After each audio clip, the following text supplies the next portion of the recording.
Dans les films et les séries, on a tous l'habitude de voir que les ruptures, ça ressemble à ça. Pour moi, c'était tout le contraire. En vrai, j'ai appris qu'une énorme rupture aussi grave, avec des circonstances aussi graves, ça se répare pas en une ligne droite qui part du pire pour arriver au mieux en une fois. Aujourd'hui, j'ai décidé que je ne veux plus pleurer. J'ai plus envie de pleurer, j'en ai marre de pleurer. J'ai tellement pleuré que mes yeux là ils sont encore très gonflés et c'est tous les jours comme ça. Tous les jours mes yeux sont hyper gonflés, tous les jours j'ai mal à la tête. J'en ai marre de pleurer pour quelque chose où j'ai déjà en fait avant ça j'ai déjà pleuré. J'ai déjà essayé, j'ai tout fait en fait. J'ai tout fait.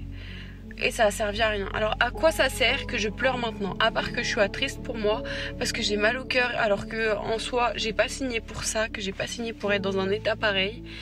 Et ça sert à rien. Faut que j'arrête de pleurer. J'en peux plus de pleurer. Vérité. Hein. La vérité c'est dur. Parce que là il faut avancer un peu normalement, faut faire des choses normales et c'est trop dur. Il est partout, je le vois partout, il est tout le temps dans ma tête. J'en ai marre, c'est trop dur. Mais en fait, j'ai aucun choix. Je n'ai pas le choix. Je suis obligée d'arrêter de pleurer. Je suis obligée d'arrêter d'être triste comme ça et d'y aller, quoi, d'avancer, de m'arrêter. J'ai commencé par me renfermer. Je portais le secret des violences toute seule, alors j'ai essayé d'apaiser ma peine, ma honte de ne pas avoir parlé plus tôt, de ne pas avoir réussi à partir. Et surtout la colère contre moi-même d'avoir fait la pire erreur de ma vie, qui a clairement tout détruit. Alors que quelque part, j'arrêtais pas de me dire que j'aurais pu l'éviter, qu'il y avait des signes, que je les ai vus, que j'aurais dû les voir et ne pas fermer les yeux dessus. Ces derniers jours, enfin même cette dernière semaine, je sentais que je faisais beaucoup de progrès, que ça allait beaucoup mieux, que j'avançais, je me sentais beaucoup plus calme. Et en général, les journées elles étaient bonnes, même si j'avais des moments un peu difficiles, maussades, ça allait. Mais là aujourd'hui, franchement, vraiment nul. Vraiment, il y a encore des marques sur tout mon visage, mais j'ai chialé pleurer comme un bébé. Juste parce que c'est dur aujourd'hui. Franchement, les jours nuls, j'ai l'impression de revenir à la case départ. J'ai l'impression que là, on est il y a un mois pile.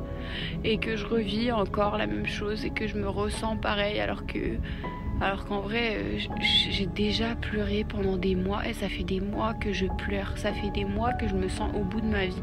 Ça fait des mois que j'ai le cœur brisé en miettes. Voilà où je passe le plus clair de mon temps. En gros, sous les vêtements là-bas, c'est des vêtements. Et en gros, je passe mon temps à filmer des petites vidéos, à filmer des petits moments.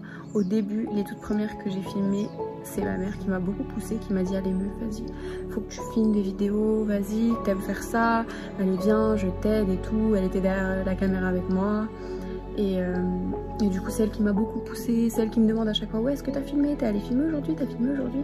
Et du coup, c'est ce que je fais. Et pendant que je filme, bah, je pense que à moi, à ça, à ce que je suis en train de faire. Et ça me fait du bien de faire quelque chose que j'aime. Donc ça, si je peux dire un truc, c'est juste de faire quelque chose que vous aimez faire, qui vous fait sentir bien. Parce que je me sens bien quand je filme. Vraiment, genre j'aime trop. Et puis quand je sélectionne tous mes vêtements et je regarde et je réfléchis et machin, je me sens trop bien. Et du coup, bah, vraiment faire un truc qu'on aime, et bah, ça permet de s'évader et de juste penser à soi-même.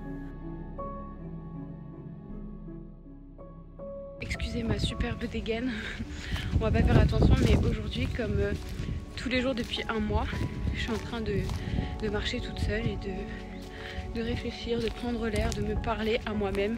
Je l'avoue, je le fais énormément. Aujourd'hui je marche et là je suis dans un petit chemin que j'ai pris il y a quelques mois beaucoup de fois avec ma mère. Et c'est un chemin dans lequel, quand on marchait en fait, on parlait très souvent de lui et moi, de notre relation, on parlait de notre appartement, on parlait de maison, enfin bref. Bah, je vais te dire un truc. Marcher ici dans cet endroit tellement rempli de souvenirs, j'ai pas mal, j'ai pas de pincement au cœur. C'est un chemin, c'est un endroit que j'aime, qui est magnifique. Enfin, derrière c'est très beau. J'ai pas mal au cœur et j'ai pas envie de pleurer. Je te jure que c'est énorme. C'est énorme parce que le nombre de fois où j'étais au bout de ma vie et où j'avais envie de juste pleurer à cause de petites poussières de trucs qui avaient un rapport avec lui. Ça, c'est une petite victoire en fait. Donc je me suis plongée dans le travail et dans les cours, les seules choses qui allaient vraiment bien, et puis j'ai passé du temps avec ma famille pour oublier. Mais la nuit, ça me rattrapait tout le temps. C'est donc, après des longues semaines, à porter le secret toute seule que j'ai craqué. C'était trop dur à porter. Quand j'ai pris l'aide de mes proches, j'ai accepté et j'ai avoué en même temps. J'ai accepté que c'était pas de ma faute, j'ai avoué que c'était pas de ma faute, alors que on me faisait croire que si c'était de ma faute et que j'avais une part de responsabilité là-dedans, alors que non. Mes proches m'ont beaucoup entourée, écoutée, rassurée, et ils le font toujours d'ailleurs. Ils font toujours de leur mieux pour me faire sentir bien, pour me faire sentir pas seule.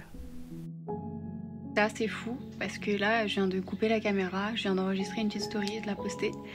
Et dedans, je fais de mon mieux pour sourire, pour être hyper joyeuse et pour donner du bon. Mais je me sens pas du tout comme ça. Et là, j'ai juste une envie. J'ai juste envie de chialer, j'ai envie de pleurer, j'ai envie d'être au lit. J'ai envie de disparaître là.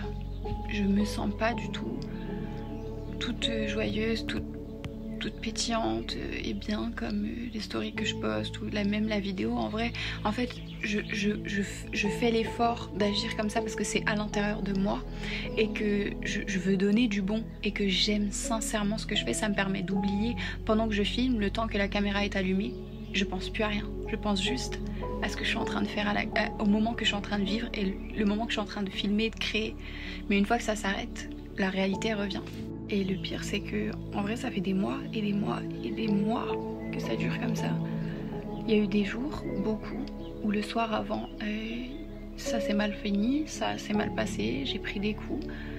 Et le lendemain, j'étais maquillée, habillée, très maquillée effectivement, pour planquer toute ma gueule, tout mon visage, tout gonflé, puis tout, enfin bref, très maquillée et en train de filmer, en train de sourire, en train de filmer des stories et en train de continuer à poster parce que c'est faire ce que j'aime et c'était un peu l'échappatoire de faire ce que j'aime. Mais quand je coupais la caméra et que vraiment tout s'arrêtait, tout était calme, et j'étais en morceaux comme je me sens là au fond, mais... Après la moitié d'une année, j'ai commencé à me retrouver petit à petit et je suis infiniment reconnaissante pour tout, chaque jour, chaque moment que je vis, chaque personne qui m'aide sur mon chemin. Alors toi qui regardes, merci pour le soutien que tu m'as apporté, merci pour le petit bout de chemin que tu m'aides à faire. Il y a des jours où les choses vont plutôt bien et il y a des jours comme aujourd'hui où rien ne va, où en fait j'ai juste envie de me retrouver au lit. J'ai tellement envie de pleurer, je me sens tellement pas bien, en fait ça tourne dans ma tête et puis j'ai tout ce qui remonte maintenant de tout ce qui est en train de se passer, en plus maintenant les répercussions derrière, ces réactions derrière, les mensonges qui sont inventés. Et du coup, même si en soi, qu'est-ce que tu veux que j'en fasse? Moi je sais que c'est un mensonge, la personne sait que c'est un mensonge. Maintenant je peux rien y faire, mais c'est juste que je me dis en fait comment ça peut continuer en fait. Comment tout ce mal peut continuer. Sache que si toi aussi t'as vécu ça ou bien que t'es en train de le vivre, tu n'es pas seule. Crois-moi, des meilleurs jours arrivent et avec le temps, ça fait de moins en moins mal. Maintenant, il n'y a pas de recette magique et ça se résout pas tout seul d'un coup. Il faut le vouloir, mais je te promets, j'en suis la preuve. Il faut juste t'accrocher, il faut croire en toi. Et c'est pas insurmontable, ça va aller vraiment. Ce long chemin vers la reconstruction d'un cœur brisé, d'une personne brisée, il est fait de hauts et de bas. Et parfois, tes hauts et tes bas, ils arrivent dans la même journée. Tout va bien et d'un coup, ça va pas. Ou l'inverse, ça va pas et d'un coup, ça va mieux. Le secret, c'est juste vraiment de s'accrocher et de pas se laisser tomber parce que c'est dur. Il y a des jours où t'as envie de tout lâcher, de tout abandonner. Mais même si c'est pas toujours facile, je suis la preuve qu'on s'en sort. Je suis pas encore guérie à 100%, mais je m'en sors. Encore une fois, à vous, toutes les personnes qui m'ont soutenue, qui m'ont envoyé de l'amour et qui continuent à le faire. Même si on n'est pas là physiquement face à face, à travers un téléphone, vous n'imaginez pas l'impact que vous avez et à quel point c'est énorme. Alors encore une fois, merci de tout cœur pour tout.